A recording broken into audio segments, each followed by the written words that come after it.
I woke up about 6 years ago in my house in Scottsdale, and for the first time in my life, the silence in the room felt heavy. It wasn't just the quiet of the morning before the desert heat really starts to kick in. It was a silence coming from my own body. I lay there for a while, staring at the ceiling fan spinning slowly, and I realized that the morning report I'd taken for granted since I was a teenager just hadn't arrived.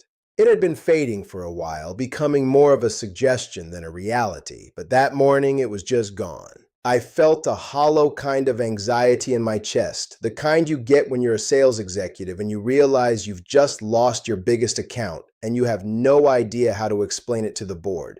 For a long time, I did what most men my age do when the machinery starts to act up.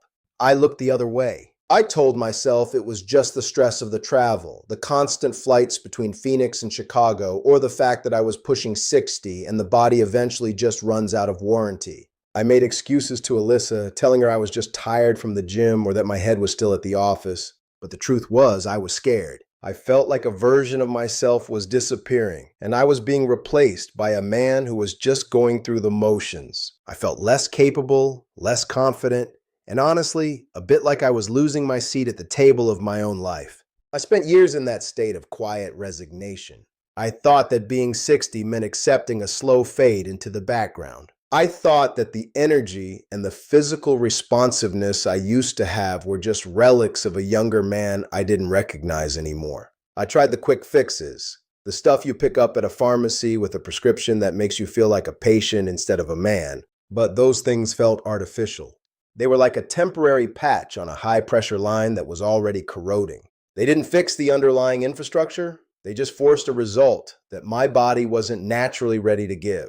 I wanted to feel like myself again, not like a chemical experiment. Eventually, the life I was living humbled me enough to stop looking for a shortcut and start looking at the actual logistics of my health. I've spent my career managing systems and supply chains, and I realized I was treating my body like a rental car I intended to return, rather than the only piece of equipment I'd ever truly own. I started digging into the why of the decline. I stopped listening to the guys at the club who said, "It's just part of getting old," and started looking at what my body was actually lacking in its overnight repair cycle. That's when I realized that many of us aren't actually broken. We're just starving our internal systems of the very materials they need to perform the maintenance that happens while we sleep.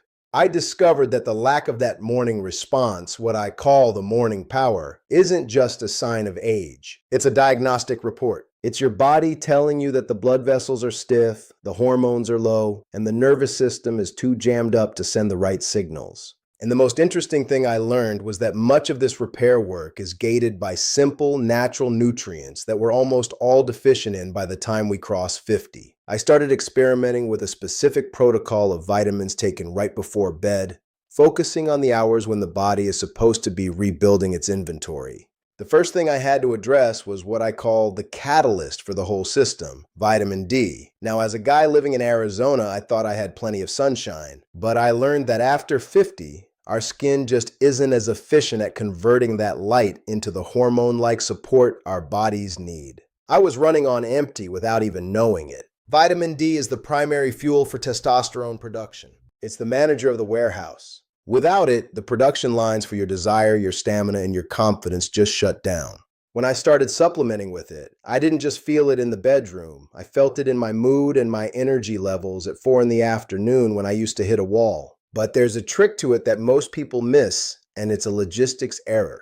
Vitamin D is fat soluble. If you take it in the morning with just a glass of water, it's like trying to ship a product without a truck. It just sits there and goes to waste. I started taking it in the evening with my dinner, making sure I had some healthy fats, maybe some salmon or a bit of avocado. That was the game changer. It allowed the nutrient to actually enter the system and be ready for the nighttime shift when my body was trying to manufacture testosterone. It's about timing the delivery to match the production schedule. Then there was the issue of tension. I've always been a high-strung guy. Sales will do that to you. I realized that my nervous system was constantly on high alert, which meant my blood vessels were always constricted. You can't have flow in a system that's locked down by stress. That's where magnesium came in. I call it the relaxation valve.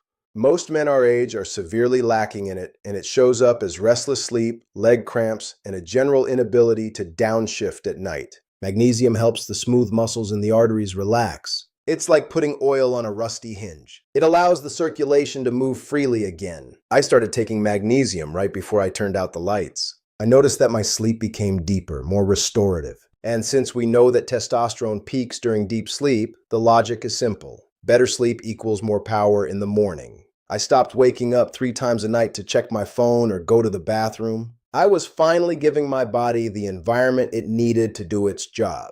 It was like I'd finally cleared the gridlock in the distribution center, and for the first time in years, the cargo was actually reaching its destination. The third piece of the puzzle was about protection. Our blood vessels are like the piping in an old building. Over time, they get brittle and damaged by what we call oxidative stress. Basically, it's the rust of the human body. That's where vitamin C comes in. I used to think it was just for avoiding a cold, but I learned it's actually a shield for your nitric oxide production. Nitric oxide is the gas that tells your vessels to open up. If you don't have enough vitamin C to protect that process, the gas gets neutralized before it can do its job. It's like having a leak in your pressure line. I started making sure I had a steady supply of vitamin C, often splitting my dose between the morning and the evening. By having it in my system at night, I was protecting the delicate machinery that creates circulation while I was unconscious. I was reinforcing the pipes and making sure the valves stayed flexible. It wasn't a sudden surge, it was a gradual strengthening of the whole infrastructure. After about a month of this daily maintenance, I woke up one morning and realized the silence in the room wasn't heavy anymore. The morning report was back, and it was loud and clear. Alyssa noticed the shift before I even talked to her about it. She's 9 years younger than me, and she's always been honest about our connection. She told me I seemed more present, like the static had finally cleared out of my head.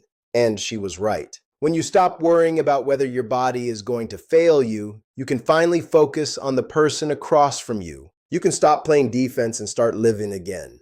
That restoration of confidence is worth more than any sales commission I've ever earned. It made me realize that we don't have to accept a version of ourselves that is less than what we were. I talk to a lot of men in Scottsdale, guys I see at the gym or at the club who are clearly struggling with the same things I was. They look tired, they look guarded, and they've resigned themselves to the idea that their best years are behind them. I tell them the same thing I'm telling you. Your body hasn't forgotten how to perform. It's just waiting for the right supplies. It's waiting for you to take the maintenance seriously. We've spent our lives taking care of everyone else, our families, our businesses, our clients. It's time we took a little bit of that focus and applied it to our own internal logistics. The morning power isn't just about sex. It's about your overall vitality. It's a sign that your heart is healthy, your blood is moving, and your hormones are balanced. When you lose that, you're losing a piece of your identity as a man. But you don't have to get it back through a needle or a pill that leaves you feeling like a patient. You can get it back by understanding the mechanics of your own recovery. You can get it back by providing the building blocks during the hours when your body is already trying to fix itself. I'm 63 now, and I can honestly say I feel more vital today than I did at 50. Not because I'm younger, but because I'm finally operating the machine correctly. I've stopped looking for the magic bullet and started looking at the daily habit. It's about the vitamin D with dinner, the magnesium before bed, and the vitamin C to protect the lines. It's about the consistency of showing up for yourself every single night. It's the smallest investment with the highest return I've ever seen. I remember another morning recently, watching the sun come up over the desert and feeling that familiar sense of physical readiness that I thought was gone forever. It wasn't a miracle. It was the result of 6 months of consistent maintenance. It was the result of deciding that I wasn't done being the man I wanted to be. If you're over 50 and you're feeling that fade, I want you to know that the door isn't closed. You just have to learn a new way to open it. We're taught to believe that aging is a one-way street of decline. We're told that the quiet years are just the natural conclusion to a life of hard work. But I don't buy that. I think the quiet years are only quiet if we stop speaking the language of our own health. If we stop providing the materials, the body will eventually stop doing the work. But if you keep the supply chain open, the results will follow. It's simple logistics. I want you to take a look at your own nightstand tonight. Are you setting yourself up for a win, or are you just hoping for the best? Are you providing the catalyst for your hormones, the relaxation for your vessels, and the protection for your pipes? It takes 5 minutes. It's a habit that costs less than a cup of coffee, but the payoff, the return of that morning power and the confidence that comes with it, that is priceless. I've spent my life in sales and I've seen a lot of people try to sell shortcuts. But the best deals are always the ones built on solid foundations. Your health is no different. You can't shortcut your way back to vitality with a pill. You have to rebuild the infrastructure. You have to do the work. And for us, that work happens while we sleep, as long as we give the body the tools it needs to get the job done. I'm going to keep sharing these observations because I know there are too many men out there who feel like they're failing in the dark. You aren't failing. You're just unmaintained. And that's something you can change tonight.